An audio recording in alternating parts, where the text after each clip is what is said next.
Vous écoutez Pendant l'orage, un podcast présenté par Gab et Yara, deux petites meufs à la santé mentale pas folle, mais qui ont décidé que leur vie serait ouf. Comment ça va? Tu vas bien? Ça va? Alors Ça va. Carrément? Ça va. Ouais, de ouf. C'est un petit ouais, ça. On dirait T'es pas. sûr que ça va? Si, ça va. Si, je t'assure. Ouais, t'inquiète. Sûr? Yes, Trop ok. bien. Nickel, parfait. Super. Pendant l'orage. Saison 2, épisode 5. Pourquoi ça fait mal quand tu m'aimes? Aujourd'hui, on a parlé de la place de la santé mentale dans les relations amoureuses, et notamment dans les relations dysfonctionnelles. Si les sujets comme la violence et les relations toxiques ou la dépendance affective peuvent vous heurter, on vous invite tout simplement à passer cet épisode et on se retrouve dans 2 semaines pour le prochain. Comment ça va, Gab, aujourd'hui? Ça va, écoute, c'est ensoleillé. Je suis très contente de cette petite session tardive de podcast. C'est très chouette. Ok. Et toi? Moi, ça va aussi. Mood de soleil, mood de printemps, mood de fleurs, mood de terrasse. De ouf. Voilà. Ça fait tellement du bien le printemps. Ouais. Donc, on est bien pour commencer cet épisode dans lequel on va parler de relations amoureuses, notamment. Parce qu'elles ne se passent pas toujours comme prévu, comme on aurait voulu qu'elles se passent en tout cas. Et du coup, des fois, on peut en ressortir avec une santé mentale cassée, finalement. Exactement, abîmée, Donc, carrément. Ou abîmée, voilà, du moins. Donc, on trouvait ça important d'en parler parce que je pense que ça nous concerne tous et toutes. Ouais, voilà. on trouvait ça important de parler à notre échelle, donc en tant que juste de petites meufs lambda, genre on prétend être personne de plus que quiconque pour aborder ce sujet. Mais c'est vrai que toutes les deux, on a vécu des relations où on pensait que c'était de l'amour et en fait, c'en était pas. Ou des relations amoureuses où on se sentait pas assez aimé, ou peut-être même dans lesquelles nous, on n'a pas assez aimé. Et du coup, aujourd'hui, on voulait revenir sur le fait que déjà, je pense que le premier truc qu'on peut dire, c'est que c'est pas censé faire mal d'aimer ou d'être aimé, et que si ça fait mal, c'est que c'est pas de l'amour, et qu'il faut arrêter de romantiser le romantisme du 19e où on aimait à se tuer, quoi. Parce qu'en fait, on ne meurt pas par amour, on ne tue pas par amour, on ne violente pas par amour, ça n'existe pas.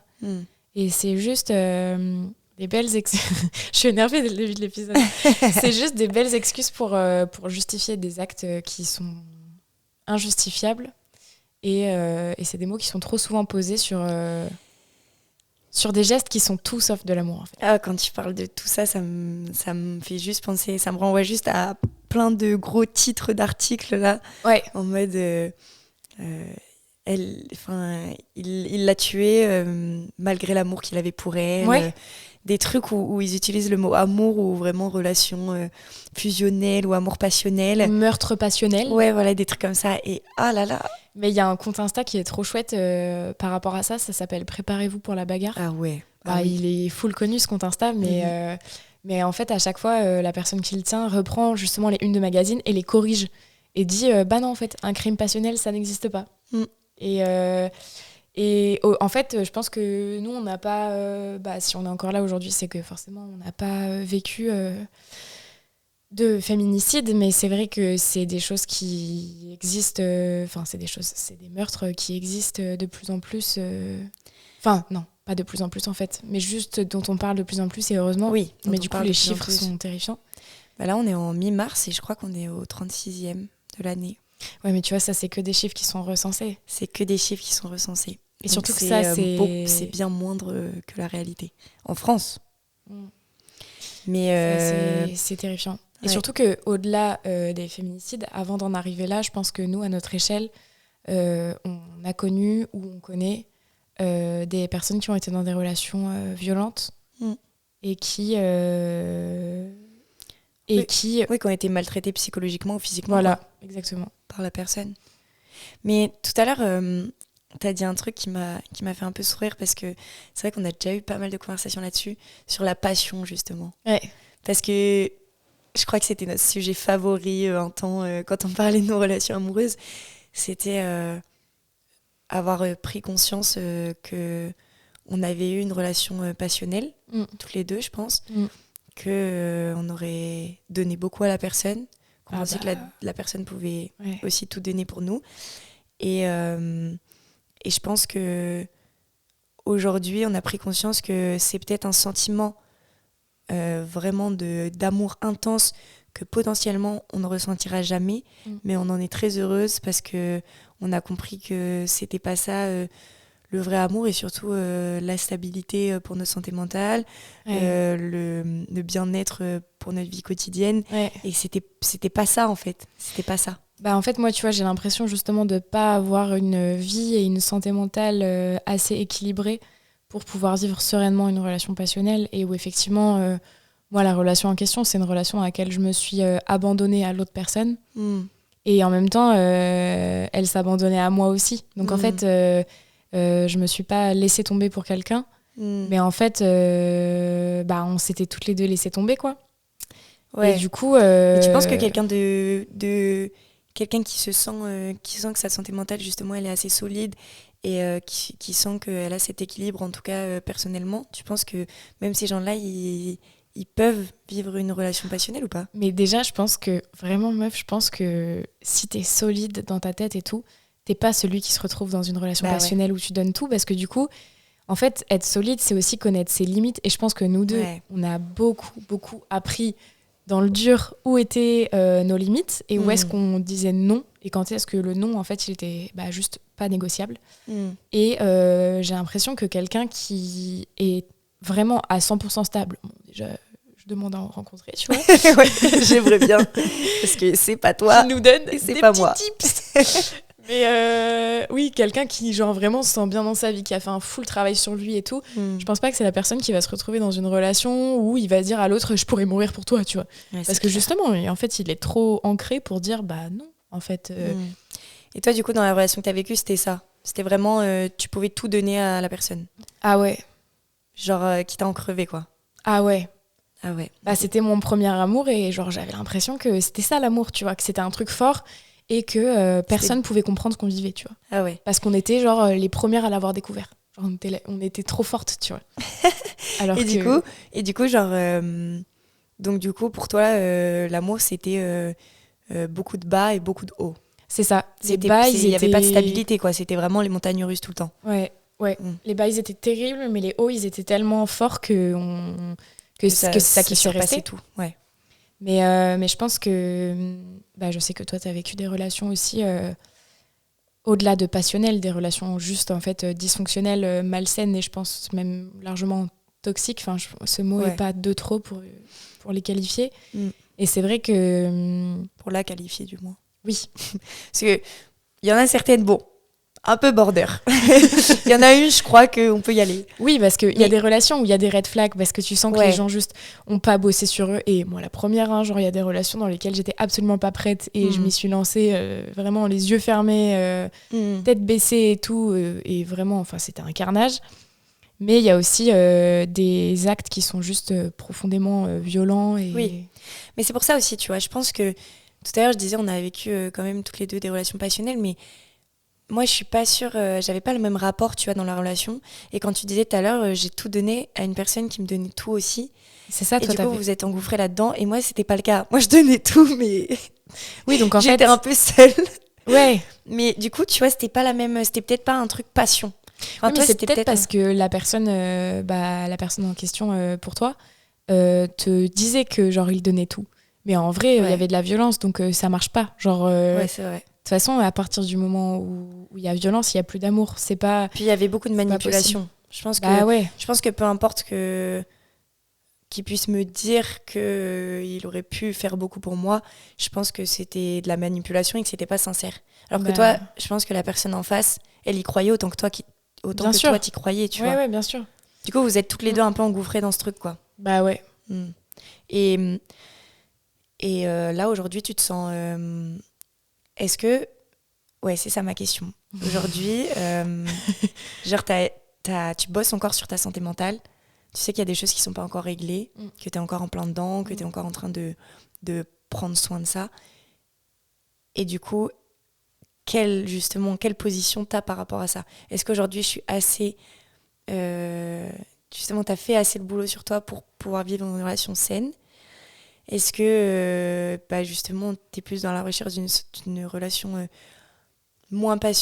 plus tranquille, plus simple, qui va te faire plus de bien. Enfin, je sais pas, quelle position t'as par rapport à ça? Le problème, c'est que beaucoup de fois, et je sais pas si toi c'est... Enfin, en vrai, si je sais que toi c'est pareil. Je me suis dit que justement, j'allais pas assez bien pour pouvoir aimer quelqu'un correctement. Et pour que quelqu'un puisse me supporter correctement. Et beaucoup de fois, les gens me disent mais c'est parce que t'as pas confiance en toi, c'est parce que machin et tout. Mais il y a des fois où tu te dis en fait, non, c'est juste parce que là, je pense que j'ai déjà tellement de choses à faire pour m'occuper de moi que j'ai pas envie de demander à quelqu'un de le faire. Et puis de pouvoir potentiellement faire mal à l'autre aussi. Bah ouais. Parce que moi, du coup, c'est ça aussi qui est compliqué. C'est pour ça que ça m'a émue dans ta question un peu. C'est que je vois. J'ai les yeux qui commencent à briller. C'est la lumière, c'est ouais, les spots. On va dire ça, ouais. Exactement. Les stars. Mais j'ai l'impression... Enfin, je sais que mes problèmes de santé mentale... et je dis pas ça comme si c'était indépendant de moi. Enfin, c'est moi qui ai merdé dans certaines relations parce que j'allais vraiment pas bien, quoi. Et que du coup, effectivement, c'est pas les moments où t'es le plus apte à donner. Et en même temps, en fait, je sais que c'est des discussions qu'on a eues beaucoup toutes les deux. Et en fait, ça, c'est un message qui... Et je pense que c'est ça qui m'émeut, tu vois. C'est que plus jamais je veux me ressentir pas aimable parce que je vais pas bien mentalement. Et je pense que peu importe le trouble que les gens ont, ou même les personnes neurodivergentes, ou même les personnes qui ont un handicap psychique ou autre d'ailleurs, en fait, c'est juste qu'effectivement, il y a certaines personnes pour qui ce sera trop. Mais c'est une phrase à la con, mais si c'est trop pour la personne avec qui vous êtes, qu'elle aille chercher moins et que vous alliez chercher quelqu'un pour qui c'est juste OK. Et du coup, je pense que malgré mes soucis de santé mentale, je suis prête à être dans une relation. Après, j'ai l'impression que ça me demande beaucoup d'efforts, mais peut-être que c'est le cas de tout le monde, tu vois. Ouais, mais qu'aujourd'hui, t'as trouvé l'équilibre et tu sais comment doser le truc pour que ce soit sain, quoi. Ouais, après, je suis pas, je suis pas non plus une experte, tu vois. Genre, il y a des fois où je sens que mon anxiété, elle empiète beaucoup trop sur mon copain actuel. Et parfois, j'ai l'impression que justement, comme moi, ça va pas, quand lui va pas bien, j'ai pas forcément non plus toutes les ressources à lui donner, quoi. Ok. Toi, tu te ressens comment par rapport à ça ? Moi, c'est vrai que là, récemment, j'ai eu beaucoup cette phase où je me suis interdit de me remettre dans une relation. Je me suis interdit de développer des sentiments pour quelqu'un. Ouais. Par peur de ne pas savoir aimer l'autre personne. Par peur de faire mal, ouais. Par peur de... en fait, je sais que ma relation, ça fait 4 ans maintenant déjà que cette relation, elle est passée. Et en fait, je sais que ça m'a... Je sais qu'en fait, j'ai créé des mécanismes en moi qui font qu'aujourd'hui, depuis cette relation, je me suis dit, en fait, si je me remets avec quelqu'un, dans tous les cas, je pourrais pas construire une relation saine parce que même si la personne en face de moi est saine et elle est saine dans la relation, moi, j'avais trop peur d'avoir des comportements ou de répéter des schémas qui étaient ancrés en moi, qui n'étaient pas réglés vis-à-vis de cette personne-là et du coup de gâcher une relation. Et ma phobie, c'était vraiment de moi-même gâcher une relation saine qui aurait pu être tellement belle et tellement saine par moi, en fait, mon histoire passée et les traces que ça m'a laissé en moi, tu vois. Mais aujourd'hui, je pense que mon avis, il change un petit peu. Je pense que mon regard, il change un petit peu sur le fait que, même si je suis encore en train de bosser là-dessus, j'ai le droit quand même de vivre des choses avec quelqu'un. Comme tu disais, je pense qu'en fait, il y a des gens pour qui te feront réellement comprendre que c'est pas un problème de vivre quelque chose avec toi malgré le fait que tu bosses sur toi et que tu as encore des difficultés. Donc bon, je sais pas trop si j'y crois encore à 100%, mais je pense que c'est aussi juste surtout une question de confiance aussi envers les gens en général, un truc que j'ai développé où j'ai mis des barrières. Mais c'est vrai que c'est compliqué ce truc-là.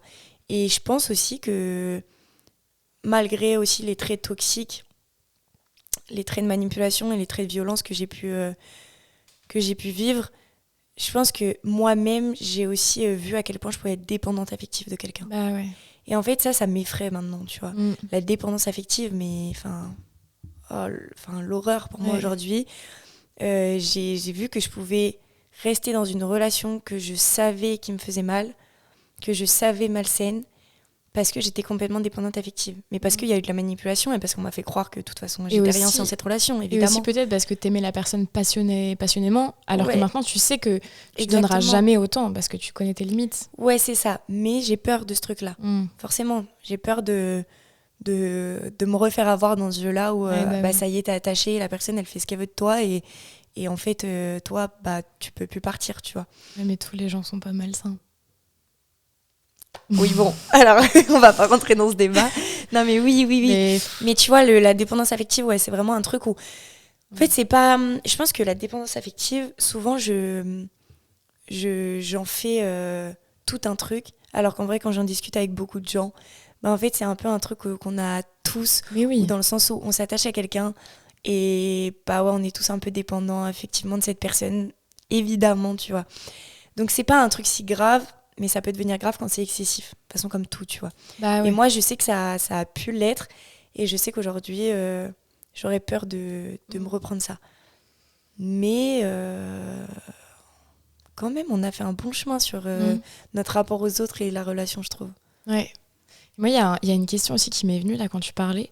C'est, en gros, est-ce que tu penses que c'est OK alors, je parle pas forcément de nous, mais t'es quelqu'un. Et en fait, il y a quelqu'un qui te plaît, qui a très envie de construire quelque chose avec toi. Et toi, t'es en mode, cette personne me plaît, mais en fait, elle a des problèmes de santé mentale, j'ai peur que ça m'atteigne, donc je vais pas y aller, quoi. Parce que, en fait, au début, je sais que moi, après ma première relation passionnelle, j'étais un peu comme ça. Je me suis dit, alors là, je veux quelqu'un justement qui a un bon équilibre pour recréer une relation hyper saine et tout. Qui te dira jamais genre je peux crever pour toi, quoi. Ouais, et qui me dira jamais non plus que il va mal et que je dois le gérer et que machin, et que du coup, parce que je me suis dit, justement comme tu viens de dire, je me suis déjà fait avoir une fois à pas forcément écouter mes limites, donc je peux retomber dedans une deuxième fois, à me dire j'aime tellement cette personne que je vais la sauver et avoir une espèce de syndrome de l'infirmière là. Mais en même temps, maintenant, je me dis, c'est un peu horrible de pas vouloir sortir avec quelqu'un parce qu'il y a des problèmes de santé mentale, parce qu'en fait... c'est ce qu'on disait. La personne, elle n'a pas choisi. Mais je pense que, tu vois, je pense que c'est exactement ce que tu disais. C'est que si c'est trop pour une personne, qu'elle passe son chemin. On trouvera quelqu'un qui sera OK avec ça. Et je pense qu'au moment où toi, t'es sortie de ta relation, ça a fait tellement mal et t'as dû prendre du temps pour évoluer là-dessus et pour prendre du recul. Et du coup, ça aurait été tout sauf le moment de te retrouver dans une relation comme ça. Donc, c'était pas égoïste de dire je veux pas quelqu'un qui va mal. Mais je pense pas, comme c'est pas égoïste de dire je veux pas quelqu'un qui, tu vois, qui fait ça, qui est comme ça, ou qui pense ça, tu vois. Tu vois, je pense que c'est pas égoïste de dire j'ai pas envie d'un macho. C'est pas égoïste, non, en fait. Mais ça, oui, c'est juste logique. Oui, bon. Voilà, mais tu vois, c'était un exemple pour être logique, mais tu vois, je pense que c'est pas égoïste d'avoir tes critères en fonction de toi sur le moment, tu vois. Et je pense que nous deux, on a pu rencontrer des personnes, avoir des relations avec des personnes qui étaient sur la réserve parce qu'ils savaient qu'on avait des troubles de santé mentale, tu vois, et qu'on était fragiles. Je pense qu'on a vécu toutes les deux ces trucs-là, tu vois, où on s'est un peu pris dans la gueule que, c'était trop pour eux. C'est hyper violent de se prendre ça dans la gueule. C'est hyper dur, et en même temps, ils se respectent aussi en faisant ça, tu vois. Ils se respectent parce que eux, justement, c'est leur limite. Ils pensent qu'ils sont pas assez OK avec ce truc-là pour pouvoir faire un truc de sain. Donc, vaut mieux qu'ils partent plutôt qu'ils restent avec toi et qu'en fait, oui, en fait, c'est OK si on te dit c'est trop pour moi et qu'on part. Ce qui est pas OK, c'est si c'est en mode mais c'est trop pour moi, tu fais trop de crises d'angoisse, nanana, et qu'en fait, la santé mentale, ça devient un prétexte à dominer ou à violenter l'autre, quoi. Ah ouais, bien sûr. Non, mais ouais. Mais je pense que... Mais comme nous, je pense que aujourd'hui, il y a y a certains sujets ou il y a certaines choses sur lesquelles on est plus sensible. Et je pense si on se retrouve, même nous, tu vois, je pense qu'aujourd'hui, si on se retrouve face à quelqu'un qui va pas bien du tout, qui a plein de choses à régler, qui est, je sais pas, qui peut faire de la dépression, de l'anxiété ou j'en sais rien, tu vois.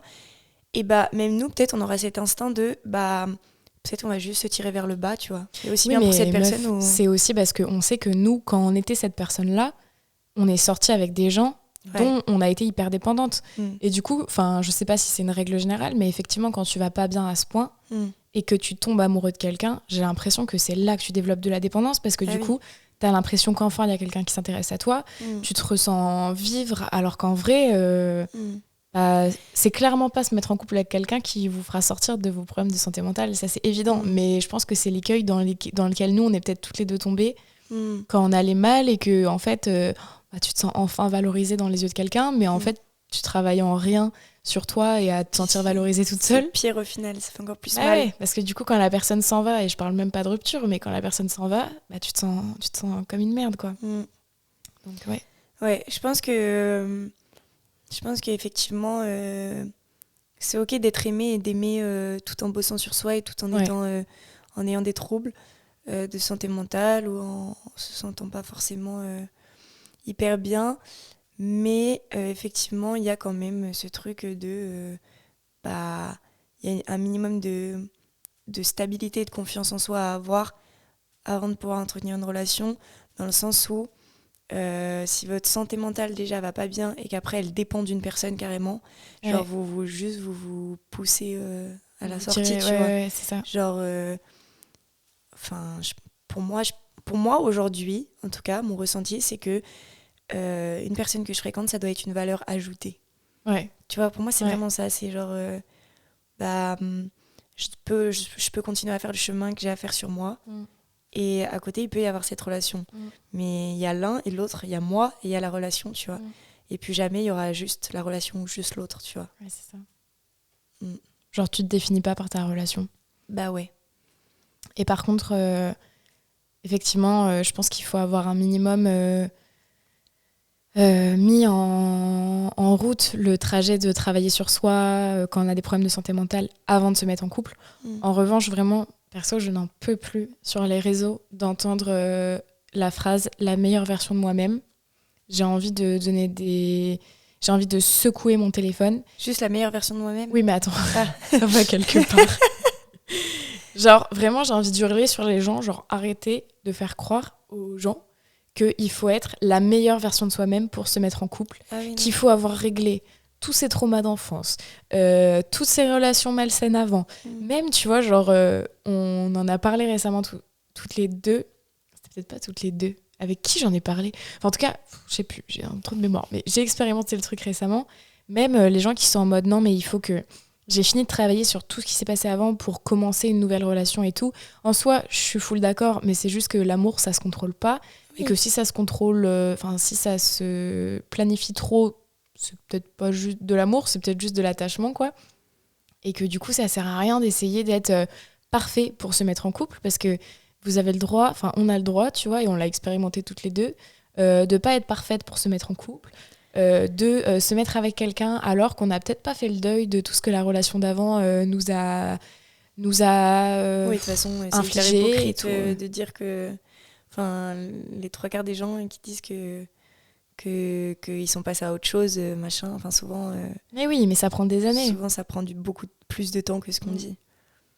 Mais on n'est pas des robots, tu vois, on n'est pas... Genre, l'évolution, elle n'est pas linéaire, tu vois, on passe pas... faut pas qu'on attende d'avoir toutes nos batteries rechargées pour se dire, ok, du coup, on passe à une nouvelle relation, tu vois. C'est ça. Je pense qu'il faut juste attendre d'avoir les batteries nécessaires pour te dire, ok, là, je vais pas juste me laisser tomber pour la personne. Ouais. Genre, je ne vais pas m'engouffrer dans une relation où il n'y aura plus que ça qui compte. Et qu'en fait, là, j'ai tellement pas encore fait le travail sur moi pour avoir suffisamment confiance, estime et respect envers moi-même que, du coup, tout dépendra de cette personne et moi, je vais m'oublier là-dedans, tu vois. C'est ça. C'est juste ça, en fait, se mettre en sécurité avec son petit soi, tu vois. Ouais. Et après... Et pas utiliser l'énergie de quelqu'un quand... Enfin, tu sais, à la place de, genre, travailler sur toi... ton énergie, recharger tes batteries et tout, pas se dire oh j'ai trouvé quelqu'un, je vais lui piquer son chargeur, tu vois, Mais et comme c'est ça. ça genre Ou ça y est, tu te concentres sur la personne, tu vas l'aider, tu vas avoir le syndrome du sauveur. tu vas avoir l'impression de te faire du bien alors que toi tu t'aides pas et t'es en train Ouais, d'aider c'est ça. quelqu'un d'autre. Ouais, bah ça. Il y a trop de toute façon, il y a trop de schémas. Qui se répètent. Mais voilà. Hein. Et quand on dit pourquoi ça fait mal quand tu m'aimes, je pense que on va pas faire des longues phrases sur le fait de dire que. Je pense quand on parle de, nous vu qu'on parle de santé mentale, à partir du moment où les personnes elles jugent tes troubles de santé mentale, à partir du moment où elles te rabaissent là-dedans et qu'elles n'acceptent pas le fait que tu sois en train de bosser là-dessus, c'est ciao quoi. Ouais, parce qu'on se résume pas à ces troubles et donc on n'aime pas ou on déteste pas les troubles de la personne qu'on aime. Soit on prend la personne en entier, même si c'est dur, parce qu'encore une fois on n'est pas des robots, donc c'est pas, il y a aucune relation qui est parfaite. Mais effectivement, si ça commence à faire mal d'être aimé ou d'aimer, c'est qu'il faut partir. Si tu commences à avoir besoin de cacher tes petits soucis de santé mentale quand tu es avec la personne que tu aimes, parce que tu sais qu'elle va pas les tolérer ou qu'elle va les juger, c'est ciao. Ouais, carrément. Faut se faire du bien à soi quand même avant. Apprendre à s'aimer soi avant de vouloir tout donner pour quelqu'un. C'est bien, ça nous fait... en fait, j'ai l'impression qu'on est en train de faire l'épisode juste pour nous, là, pour nous faire des petits rappels. Ouais, exactement. On se fait des petites checklists de rappel. Attention la prochaine fois que vous vous aventurez dans une nouvelle relation. Réécoutez l'épisode. Oui, c'est ça. Ouais. Non, mais en vrai, c'est tellement basique, là, tout ce qu'on dit, mais c'est tellement important. Et même si ça va être des trucs hyper simples que même nous, tout le monde sait, tout le monde se dit, machin, en fait, c'est des trucs qu'on prend pas assez en compte quand on regarde juste le sentiment d'amour. Et en fait, c'est comme ça que ça... qu'on se détruit et que ça part en vrille, quoi. Ouais. Même si on parle pas forcément d'aller jusqu'à de la violence ou d'aller jusqu'à des choses très graves.